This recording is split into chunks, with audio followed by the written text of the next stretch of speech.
Do these 6 exercises during menopause to feel 20 years younger. If you're going through menopause, it's important to understand that your body is fighting a hormonal battle right now. Cortisol is rising, estrogen is decreasing, leaving you exhausted, irritated, and watching your waistline expand. We know how frustrating this can all be, but it's not your fault, and the good news is that there's a solution. Today you'll see 6 bodyweight exercises that help improve this process. They work like natural hormone therapy. Each movement was specifically designed to support the changes in your body during and after menopause. Before we begin, tell me in the comments your name and your current age. Exercise number 1. Calf raises. Calves are often neglected in exercise programs, but during menopause, they become even more important. Many women at this stage of life report swelling in their legs, feelings of heaviness, and even nighttime cramps, all symptoms that can be alleviated with stronger calves. This exercise strengthens the calves, significantly improving circulation in the legs. This is crucial during menopause, when hormonal fluctuations can compromise blood circulation and increase fluid retention. Calf raises actively work to reduce swelling in the legs, a common problem many women face during this period. What many people don't know is that the calf is considered the body's second heart. This is because it helps pump blood back to the heart against gravity. During menopause, when the cardiovascular system can become more vulnerable due to the drop in estrogen, having strong calves becomes even more valuable. Additionally, this exercise stabilizes the ankles and prevents falls, a benefit that cannot be underestimated. As we age, especially during and after menopause, the risk of falls and fractures increases due to loss of bone density. Strong calves provide greater stability when walking, climbing stairs, and performing daily activities. To perform it correctly, find a step or an elevated surface. Position the front part of your feet on the edge, leaving your heels free in the air. Hold on to something stable to maintain balance if necessary. Raise your heels as high as possible, contracting your calves, and then slowly lower below the step level, feeling the stretch.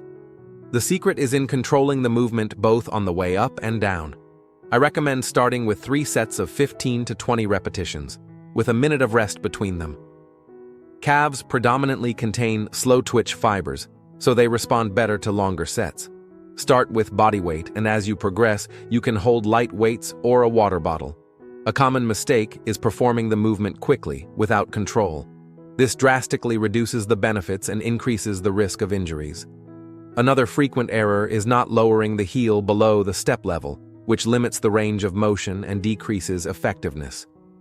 Exercise number 2. Glute bridge. This exercise is often underestimated, but for women in menopause, it represents a true secret weapon against stress hormones.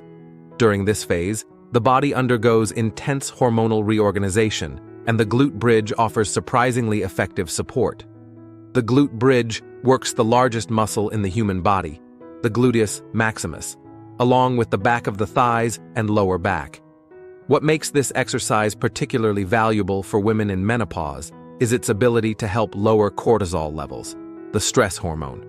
When stress floods the system with cortisol, these bridges help signal the body to calm down. Research has shown that exercises that activate large muscle groups can significantly reduce circulating cortisol levels. During menopause, when anxiety and irritability can increase, this benefit becomes even more relevant. Additionally, glute bridges strengthen the muscles that support the back and improve posture, and standing upright really helps reduce stress hormone production. A hunched posture, common in women with osteopenia or osteoporosis after menopause, can aggravate hormonal problems and the feeling of aging. Strong glutes also protect knees and hips, which can become more sensitive during menopause due to decreased estrogen levels. That's why this exercise is considered a stabilizing force in hormonal fluctuations. It strengthens precisely the areas that need the most support during this transition.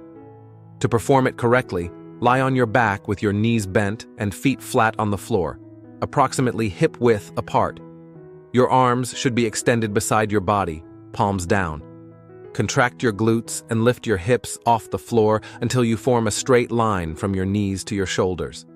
Hold the position for 2 to 3 seconds at the top, really feeling the contraction in your glutes, and then slowly lower down. A mistake I see many people make is excessively arching the lower back during the movement. This transfers tension to the back instead of the glutes, reducing the benefits and potentially causing discomfort. To avoid this, keep your abdomen slightly contracted throughout the exercise. Exercise number 3. Squats. Squats are often called the king of exercises, and for women in menopause, this title is more than deserved. They are considered the first powerful shield in the battle against hormonal chaos that characterizes this phase of life. This fundamental movement activates the largest muscles in the body, sending powerful signals that help produce the well-being hormones needed when estrogen is declining. Squats stimulate the release of endorphins and growth hormone, both crucial for maintaining stable mood and muscle mass during menopause.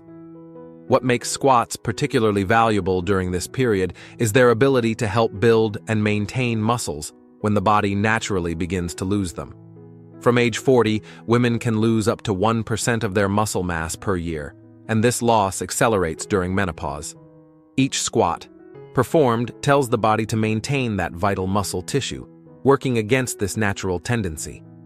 Research shows that women who do squats regularly see major improvements in strength over time, which helps combat the hormonal imbalances that drain energy and confidence.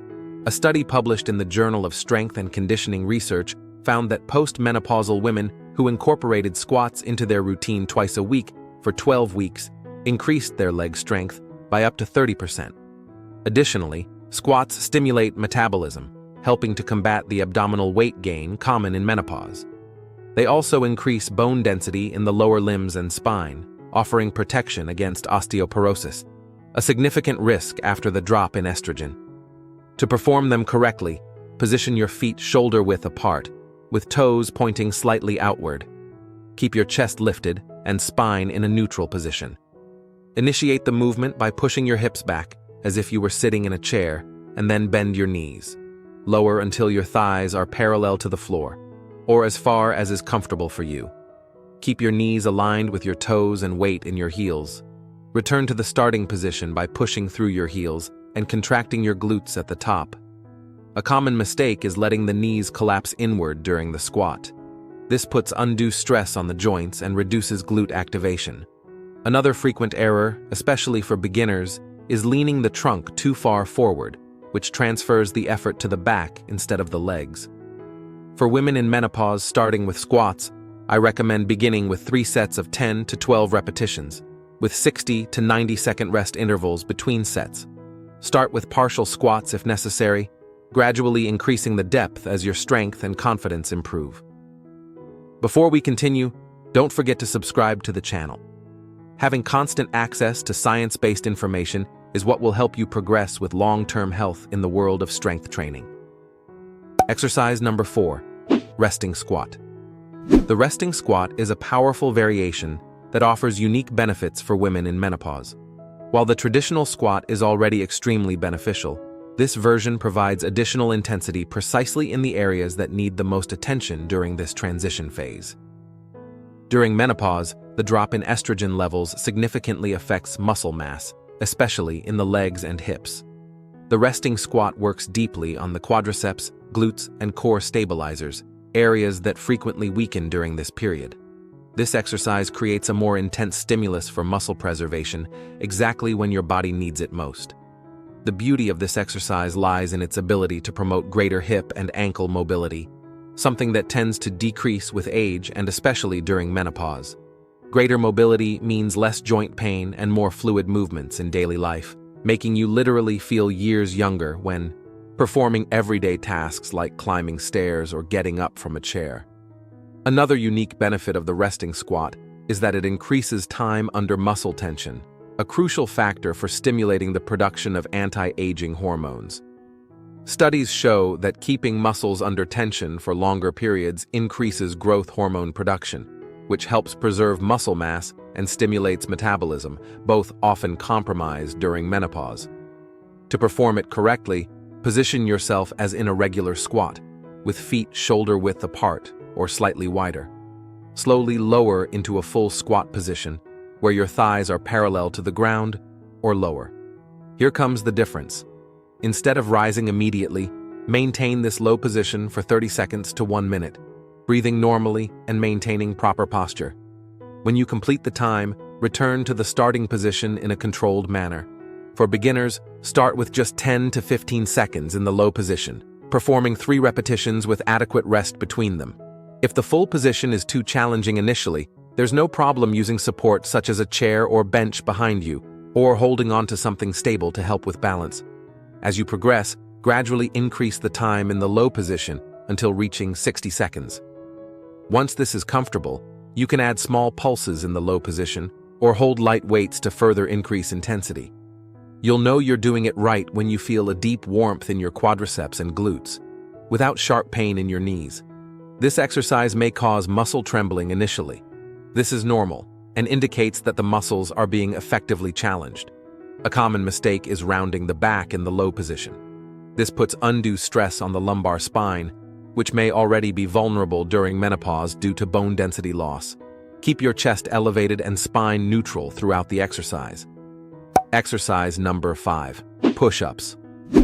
Push-ups are one of the most underestimated exercises for women in menopause, but their benefits are extraordinary precisely for the challenges of this phase. This classic movement effectively combats muscle loss that happens when estrogen drops during menopause, especially in the upper body. During menopause, the loss of bone density and muscle mass significantly affects the arms, chest, and shoulders, areas that push-ups directly work.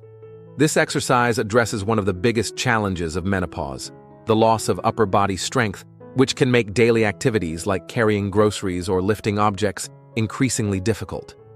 Dr. Greaves, a women's health specialist, states that keeping your muscles strong is essential for your metabolism and bone health, especially during menopause when both typically decline. Push-ups offer this dual benefit. They strengthen muscles and, as a weight-bearing exercise, also stimulate bone formation in the arms and wrists. Additionally, stronger upper body muscles maintain better metabolism, which helps control the stubborn menopause belly. Each muscle contraction during push-ups contributes to increasing the metabolic rate, helping to burn calories even when you're not exercising. What many people don't know is that push-ups also deeply activate the core, working the abdominal and lower back muscles isometrically while you maintain the correct position. This provides an additional benefit for posture and trunk stability, often compromised during menopause. To perform them correctly, start with the version that best suits your current strength level.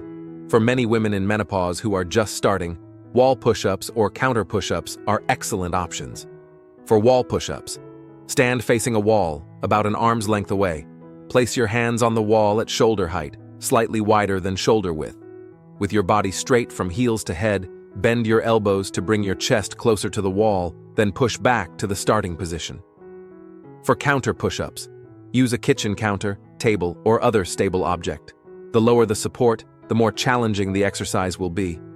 Place your hands on the edge, keep your body in a straight line, and perform the movement. As you gain strength, progress to knee push-ups on the floor and eventually to full push-ups. In any variation, maintain some fundamental principles. Body in a straight line from head to heels, elbows bent to approximately 90 degrees in the low position, and shoulders away from your ears to protect the joint. A common mistake is letting the hip drop or rise, which reduces the benefits for the core and puts unnecessary stress on the lower back. Another frequent error is not performing the full range of motion, going down too little or not fully extending the arms at the top. For beginners, start with 2 to 3 sets of 5 to 8 repetitions of the version that's comfortable, with adequate rest between sets. As you progress, increase the number of repetitions or advance to a more challenging variation. Exercise number 6. Planks. Planks are often associated with defined abs, but for women in menopause, their benefits go far beyond aesthetics. This powerful isometric exercise helps correct the frustrating menopause belly without doing any traditional ab exercises, working the muscles in a way that is especially beneficial during this transition phase. During menopause, hormonal fluctuations frequently result in abdominal fat accumulation, even in women who never had problems in this area before. Planks work the deep core muscles that support the spine and internal organs, precisely the muscles that often weaken when estrogen drops. What makes planks particularly valuable is that they strengthen the core from the inside out, instead of just working the superficial layer of abdominal muscles. These deep muscles, like the transverse abdominis, function as a natural corset that helps keep the abdominal region firmer and supported. Additionally, planks significantly improve posture, something that tends to deteriorate during menopause due to loss of bone density and muscle strength. Good posture not only makes you look younger instantly, but also reduces back pain, a common problem that affects many women in this phase. Planks are often described as an anchor in the storm of hormonal changes because they increase the body's resilience during hormonal fluctuations. They stabilize the center of the body, improving balance and reducing the risk of falls and injuries, a growing concern as bone density decreases. To perform them correctly, start in the forearm plank position, which is easier for beginners. Support yourself on your forearms with elbows directly below your shoulders. Extend your legs back, supporting yourself on the tips of your toes. Your body should form a straight line from head to heels. Contract your abdomen as if pulling your navel toward your spine and activate your glutes. A common mistake is letting the hip drop too low or rise too high. Both positions reduce the effectiveness of the exercise and can cause discomfort in the back. Use a mirror or ask someone to check your position, ensuring your body forms a straight line. Another frequent error is forgetting to breathe normally during the exercise. Many people unconsciously hold their breath while trying to maintain isometric positions like the plank. Breathe slowly and in a controlled manner to maximize the benefits. For beginners, start by holding the position for just 10 to 15 seconds, rest, and repeat 3 to 4 times. Don't worry if you shake, this is normal and indicates that your muscles are working. As you gain strength, gradually increase the time until you can maintain the position for 30 to 60 seconds. If the forearm plank is too challenging initially, you can modify it by supporting your knees on the floor instead of your feet. This variation reduces the load but still provides significant benefits for the core. As you progress, you can advance to the traditional plank and eventually to more challenging variations. A simple progression is to alternate between lifting one foot off the floor for a few seconds, then the other, while maintaining the plank position. This increases the stabilization challenge and intensifies the core work. For women in menopause, I recommend practicing planks 3 to 4 times a week, starting with modified versions if necessary. Consistency is more important than intensity. It's better to do short planks regularly than try to hold the position for long periods occasionally.